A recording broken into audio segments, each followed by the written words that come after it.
ఇప్పుడు మూత తీసి చూసుకుందామండి.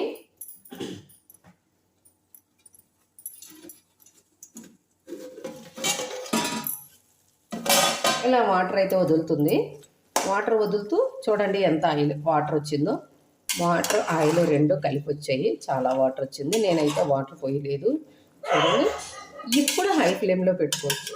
ఎందుకంటే కాస్త మగ్గింది కదా, ఈ నీరంతా క్లీన్ అయిపోయేటప్పటికి మనం ఒక్కొక్కటిగా పదార్థాలన్నీ యాడ్ చేసుకోవాలి. ఇప్పుడైతే నేను పచ్చిమిర్చి, అల్లం వేస్తున్నానండి. కేజీన్నరకి నేను 3 ఉల్లిపాయలు కోసాను.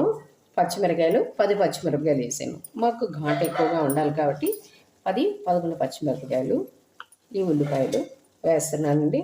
వీటితో పాటు ఇవి ఉడికి వేగుతాయండి. ఇందులో స్పెషల్ ఇదేనండి. ఒక్కొక్కటిగా కంప్లీట్ అయ్యేటప్పటికి ఒక్కొక్కటిగా వేస్తూ ఉండాలి.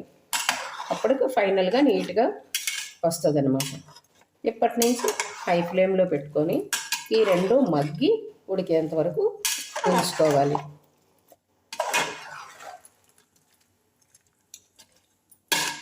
మళ్ళీ ఒకసారి మూత పెట్టి ఉంచుకుందామండి.